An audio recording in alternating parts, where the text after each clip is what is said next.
feels like it's been a rough few days for the Lakers because of the injuries. How do you see it? Well, I feel pretty good. I haven't hurt my hammy or strained my back. I have no spasms. But you know what? I'm going to tell you what. We always hear people say, don't use cliches. But here's a cliche that I use all the time. Play every game like it's your last game, because you never know with that injury bug. First of all, you and I both know when Coach is walking out here off the set, he's holding his back. He's got old man syndrome. You know what? This. He's been swimming a lot lately, and he feels fantastic. Thank you, Chris. From But what yes, all the Chris, reports I are mean, saying. It's been rough with the injuries. Every day I'm doing a new injury report, and it's been rough already. It feels like last season. Do you feel like the vibe's down? No, Okay, I don't. good. I don't feel like the vibe is down, and it got to that place last year where it was down. It's not there yet. So give it another week or so, and hopefully we won't be doing all of these we're injury only reports. through 3 preseason games. We have a lot of time left here. And bad news Wednesday, though, from Lakers practice is what we were just talking about. Steve Nash apparently hurt his back again, this time lifting luggage, another setback. He did not practice, and the next point guard, Jeremy Lin, did not fully practice either, but he did do some running and ball handling drills. We hear from Jeremy and Coach Scott about the point guard situation. Steve, today, kind of hurt his back. So he had a little bit of a setback. You know, he was just kind of carrying some bags or something. He heard a twinge in his back, so probably a spasm. I don't know, to be honest with you, for sure. I had to talk to Gary a little bit more and talk to Steve, but he wasn't able to come out here and do anything today. Update on Jeremy Lin? Jeremy ran today. You know, for the first time, I mean, did the suicides and things like that, so he's feeling pretty good. We'll see how he feels tomorrow morning. Byron, how much of a concern is it that these little things are starting to hit Nash, that he was starting to feel kind of not normal, now he tweaks the back? How much of a concern is that going forward? Well, it's a concern because, you know, from my standpoint, you know, I got to kind of figure out if he's going to be able to play every day or not, or if he's going to be able to play every other game, or which games can he play. So, you know, obviously, in the next couple of weeks, we got to, you know, we got some time to come to a conclusion on how we're going to handle this whole situation. So right now, is that completely up in the air? Like, you Yeah. don't have Yeah, right now it is up in the air, and you know, you just go with the guys that you have right now. Sounds like he won't play Thursday. Is Sunday a possibility for him? I have no idea, because I don't know how severe the back is. I don't know how much it hurts, or what type of, you know, I don't know if it's a lower back or upper. I don't have no idea right now. You know, I got to talk to Gary and find out.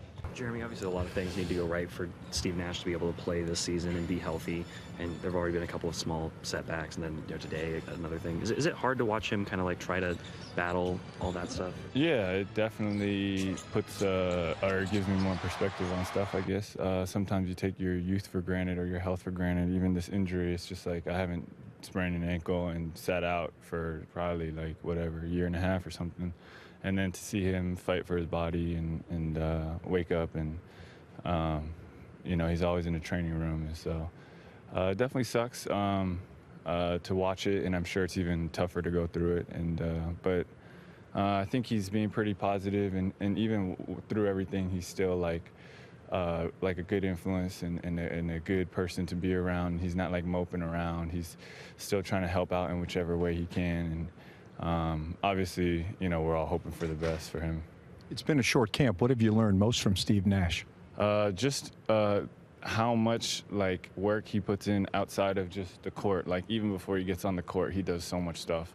The way he eats, the way he stretches, the activities he does in the weight room. So he does a lot of preparation. I can definitely say he does more preparation than, you know, pretty much everybody else. If there was any part of his game that you want to eventually emulate down the road, what would it be? A lot. I guess if I could choose one thing for him, it would be he played the game the right way. And like he was never, this is a conversation that I had with him the other day too. He was like, you know, I could have been a 20-point scorer. You just shoot 3-4 more times, but it's about getting your team and everybody feeling good, getting the ball moving and flowing, and building that team chemistry, team camaraderie. And when he said that, I was like, yeah, that's you know, now that I think back on what he's done or his body of work, he always played the right way. Yeah, I love that answer that he gave you, Coach, when talking about Steve Nash. And it's almost like people talking about him in the past tense, because this news is not good. Now, we haven't heard from Steve himself. And during the last couple of weeks, we've said cautiously optimistic because he looked so good. But guys, After the first game, we haven't been able to see much, and now picking up the luggage or whatever it was, he's thrown out the back again. Is he done for the time being, or is this just another setback? Well, I think, guys, it's difficult to tell right now without seeing him or having the opportunity to speak with him. But I can tell you this does not bode well for the progress that he's made throughout the summer. Think back to his career in the purple and gold. First year, he only plays 50 games. Last season, he only plays 15. He's played 65 games in 2 years. And the key to me this year, Serena, was that he would have to be injury-free. And to have the good start that he did, he exceeded all of our expectations. But to have a little tweak here or a little tweak there tells me that his body is not cooperating with the daily grind and the physicality that comes with being an NBA basketball player. I certainly hope it's not the end, and I look forward to finding out more as the days go on.